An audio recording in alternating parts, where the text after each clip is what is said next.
I'm going to show you how to set up a static IP for your server. And this is really important so that you can connect to your server from any other computer on the network and know that the address of that computer is always going to be the same. So this is something called a static IP. And generally what you have and what each computer on your network will have is a dynamic IP. So static just means that the IP always stays the same, it's reserved, it's never going to change, and you set this. And conversely, a dynamic IP means that the IP address of your computer could change. And obviously we don't want that, because when you type in the IP address of the server and it's changed, then you're not going to know what the IP address of that server is until you go into your router and then figure out what it is and then type that IP address in. So the way to get around it is to set up a static IP so that the IP address for your server is always the same. And it's not that difficult to set up. So what you need to do is you need to figure out what the router address is at your drop zone or at your home or wherever you plan to set up this set up the Vidiot system. If you're only ever connecting from one computer, then you probably don't need to do this, because you can access the Vidiot files just by simply typing localhost into your system, just like this. So if I type in localhost, and I know my Vidiot folder, there it is. If I type in localhost, actually my Vidiot folder is Vidiot 4 here, but it doesn't matter. If I type in localhost, I'm going to get to it. There it is right there. You can see there's the main page. No problem. But if I was on another computer and I typed in localhost, I would get nothing. It wouldn't take me to the right spot, because localhost takes me to the computer that I'm on. So setting up a static IP is going to enable you to fix that. So what you need to do is figure out your router address. I'm using a Bell router here. And most router addresses are going to be 192.168.2.1 or maybe .1.1 or maybe .0.1. You can just simply look and see what router you have, and then probably do a quick Google search for whatever router you have router address, and you should be able to find it. So I know mine is .2.1, and this is the address to the router. So I'm going to put this in. There you go. It seems to start loading up here. I'm on a Bell network here in Canada. And this is the screen that I get when I log into my Bell router. Now yours might be a little bit different, but the process is going to be similar. So what I'm going to do here is I can see that I find the configuration settings for static IPs under my devices here. And you can see there's 8 connected devices in there, and you'll probably have something similar on your router where you can see how many devices are currently connected to your computer, to your router. So I'm going to click on this, I'm going to open it. And in here, you can see all of the devices that are connected to this network. So we've got a Galaxy Tab A, which I've got sitting on a desk over here. I've got an iPad connected somewhere, but I don't see the actual name of that. It might be unknown device because it's not named. You can see some Amazon stuff. We've got an Alexa in the house, or an Echo, whatever they're called. So you can see all the devices here. But what I do know, and you need to know the name of your server. So you'll have to go into possibly like about this computer or something like that. And you'll, if you don't instantly recognize the name of the server, then going to your server and naming it and then refreshing this page, then you should be able to see it.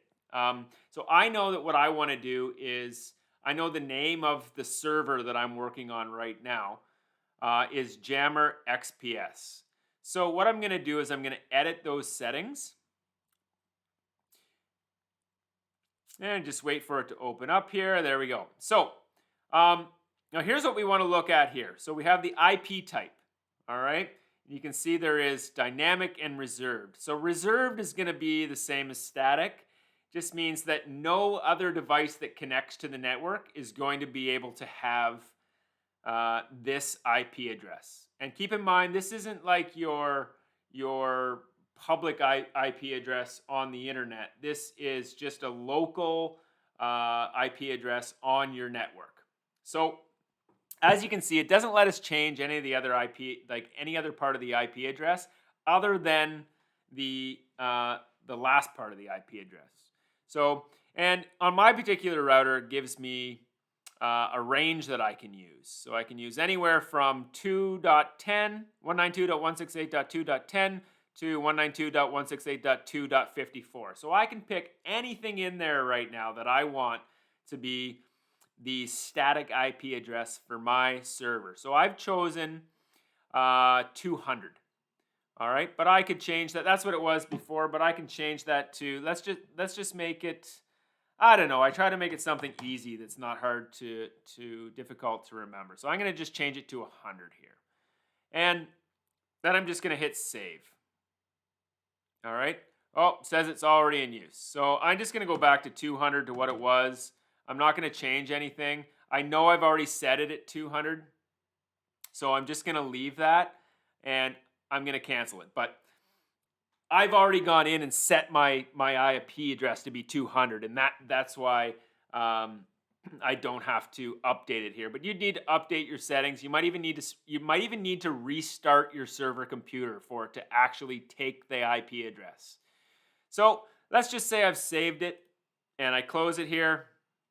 And everything's done.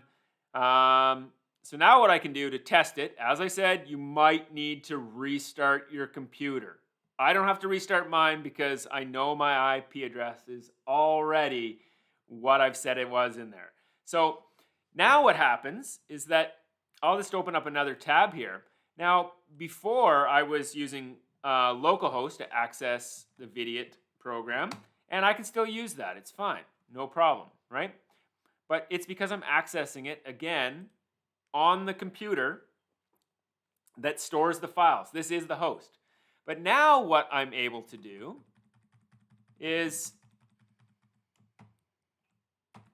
I'm able to put in 192.168.2.200, which was the address that I put in. And if I hit enter, well, your connection is not private. That's okay. Don't worry about it. We're on a local network. It doesn't matter. This is just a default Google warning screen because we're not using an SSL certificate. And we don't need one. All right. We're on a local network. So we're going to just proceed. And there you can see where we are. Same page. So now you can take any device that you want. And this is for accessing the files that are stored locally on your computer. Right. So this is going to be for the Vidiot terminal files and the admin terminal area files, right? Because your customer sign up page is actually on the internet. So you won't be accessing your customer sign up page with this IP address. But now you can pick up any device you want. You have to be on the network. You can't be using data or something like that. You need to be on the same network as the server is on. And if you put in 192.168.2.200 / whatever your Vidiot folder is, it's probably just going to be Vidiot, then you will be taken to this page. And that is how you can access the program from any computer at your drop zone. So if you set up a dedicated server, something that's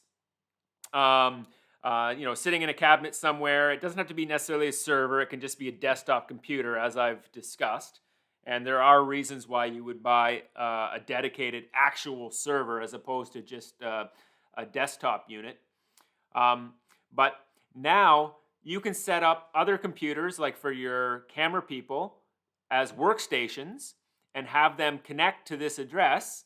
And then now once they connect to this address, now you can have several computers that are all connecting to the server computer through this static IP address. And that's how you want to set up a multiple station scenario. And alternatively, the other thing you can do as well is maybe you have a manifest computer that you want to use. And you would also connect to the program, the admin area right here, using the same address through manifest. I do have a little bit in here about the Vidiot computers, and you are going to want to likely, I would say, be hardwired to the server for the Vidiot computers because we are transferring large amounts of data. You don't have to be, but your transfer speeds aren't going to be as fast. So it all depends on how much of a hurry you're in, I suppose. And with the admin section, you don't necessarily need to be hardwired for this because we're not transferring any large amounts of data. It's mostly just text and database writing. So you don't necessarily need to be hardwired, but I would say I would recommend being hardwired for if you're going to have multiple Vidiot stations connecting to a server. So again, if you have any questions, you can look in the documentation or my email address is on this website and my phone number. Just give me a call and I will do my very best to help you out. See ya.